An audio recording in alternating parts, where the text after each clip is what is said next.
first legend that we're talking about in this video today is the 1960-61 Bill Russell, where in this season, Bill averaged 17, 24, and 3. This season, he would lead his team to the best record in basketball, have the best defense, as Bill Russell is known for. They'd win the championship with him this season, and he'd win the MVP along with all of that. In the playoffs this season, Bill Russell would have one of the best rebounding performances that we've ever seen from a big man, as well as being a great playmaker. Bill in this season averaged 19, 30 rebounds, and 4.8 assists. In the first round of the playoffs, they take on Dolph Schayes in the Nationals, where Dolph Schayes was getting put up against some of these greatest teams of all time. In this series, Bill would have one of the greatest rebounding stretches, averaging 31 rebounds this series and averaging over 5 assists a game. In the finals, they'd start a legendary rivalry with the St. Louis Hawks and Bob Pettit. In this series, Bill Russell was absolutely a game changer and had a phenomenal closeout game in Game 5 where he'd put up 30 and 38 rebounds, beating the St. Louis Hawks. In this following season, Bill Russell wins MVP again and has an argument for the best player. However, I'm going to go somewhere else with this award. In the 1961-62 season, Oscar Robertson is commanding the Royals and becoming one of the most impactful players in basketball history. In this season, Oscar Robertson averages an absolutely historic triple-double with 31, 13, and 12, commanding the Royals in the best offense in basketball, winning the assist title this season, being an All-NBA player and an All-Star, and leading the Royals to the playoffs this season. In the playoffs, the Royals would actually have a disappointing series, unfortunately, where they'd play the Pistons and lose in 4 games, where Oscar Robertson has a slight decline in all of his numbers, averaging 28.8, 11, and 11, but he shot 52% from the field in this series, which is phenomenal. However, this would not be enough to get him over the hump, where the Pistons had a very solid all-around squad. Following Oscar Robertson's historic triple-double season, we got Bill Russell as the next entry once again in the 62-63 season, where Bill averaged 17, 24, and 5 in this run. They would have the best record once again in basketball, have the best defense once again, which Bill commanded every single season. Little note that no player in NBA history has ever done what Bill Russell has done when it comes to anchoring these top defenses. You can make the argument about his Hall of Fame teammates and whatnot. He had Hall of Fame teammates before he got there. They had the worst defense in the league, actually. And they had Hall of Fame teammates as he retired, and they instantly dropped as one of the middle-of-the-pack defenses. So clearly an impact on Bill Russell's winning. Bill Russell this season would also just win the championship. He'd be an all-star this season. He'd be an all-NBA player, and he'd have one of his best playoff runs. In the first round, they'd play prime Oscar Robertson, where Oscar would have his stats down in every category to 28, 8, and 8, and Bill Russell and the Celtics would get the best of them in Game 7. In the finals this season, Bill Russell would play Elgin Baylor and a young Jerry West, where the Celtics would win in 6 games, with Bill Russell averaging a pretty good scoring series, averaging 20, 26, and 5. In the following season, we're continuing to play hot potato with Bill Russell and Oscar Robertson, where Oscar Robertson has another historic season, averaging 31.5, 10, and 11, commanding the Royals once again to the best offense. Bill Russell and Oscar Robertson in their own categories are absolutely transcendent. No team has consistently put together best offense and best defenses like Bill Russell and Oscar Robertson. Little knock to Wilt Chamberlain, but the impact is just not comparable to the two.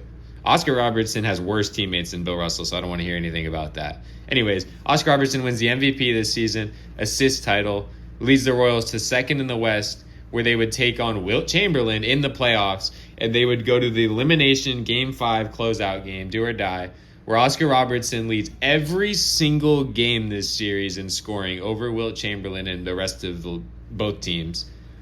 They'd win in 5.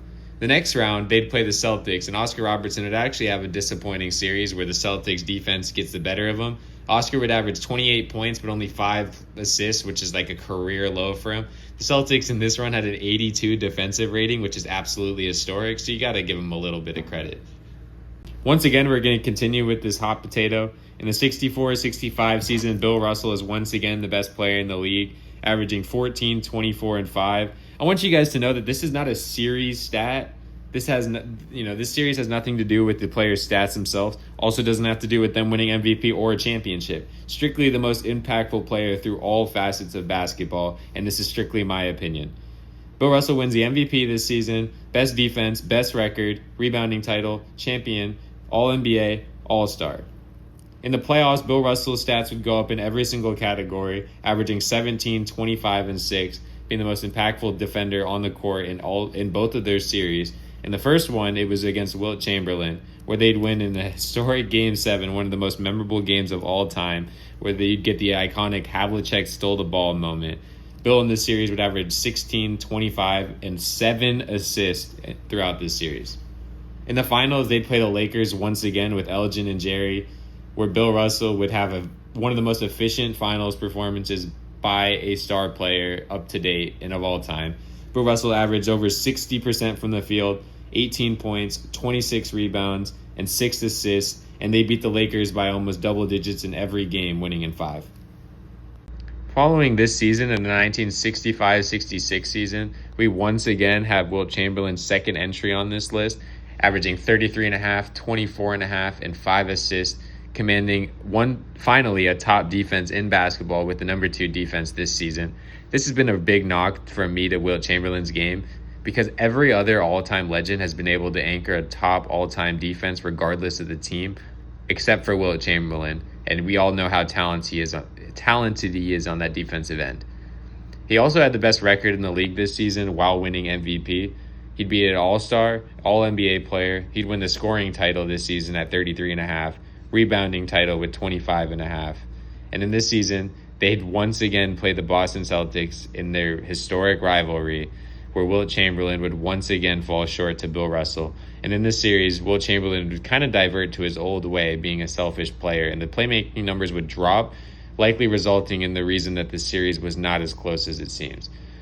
Wilt would average 28, 30, and only 3 assists on this series. He would also shoot 41% from free throw, which is one of the worst of all time, and likely the reason why the Celtics would always get the best of Wilt Chamberlain. He was unable to perform with the volume that he was given. This season, Wilt Chamberlain also led in field goal percentage, field goal attempts, field goal makes, and minutes per game this season. Following that season, the 1966-67 season, Wilt Chamberlain would welcome his new head coach, Alex Hannum, who would enforce a new offensive system, seeing Wilt Chamberlain playmaking the ball instead of shooting a volume of shots. With this system in place, this was the greatest season of any player to date, the greatest offensive team to date, and the greatest overall team to date with 68 wins and 13 losses. Commanding this, Wilt Chamberlain averaged 24, 24, and 8. And would have the number 1 offense in basketball and the number 3 defense. Wilt this season would have the rebounding title, and he'd win his first championship, finally overcoming that slump. In the playoffs this season, Wilt would average 22, 29, and 9 assists, and absolutely be dominant in this playoffs.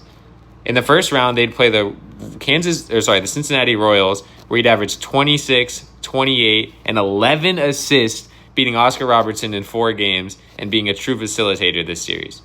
In the next series, we'd get the historic matchup where Wilt Chamberlain finally overcomes the Bill Russell hump, and Bill Russell gets one of only 2 seasons in his NBA career where he does not win the championship. In this series, Wilt Chamberlain had one of the best playoff series of all time, averaging 22, 32, and 10 assists, giving him 2 straight series averaging a triple-double.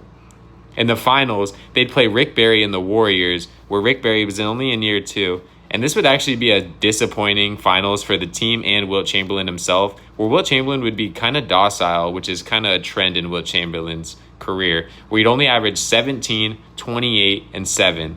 And this Rick Barry team had no business winning 2 games against this 76ers team, especially when the Celtics lost in 5 games.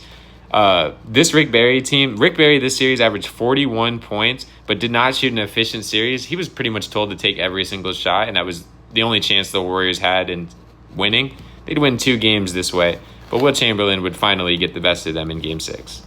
I really hope you guys enjoyed the video. I tried to not do this in too many takes, so it's a little bit sloppy. I try to make it also as human as possible, as there's a lot of emotion in this. This is not based on the MVP. It's not based on points per game. Has nothing to do with stats. This is strictly my opinion on the best and most impactful player, and I think the most impact on a team is the true guideline for who I pick in these seasons.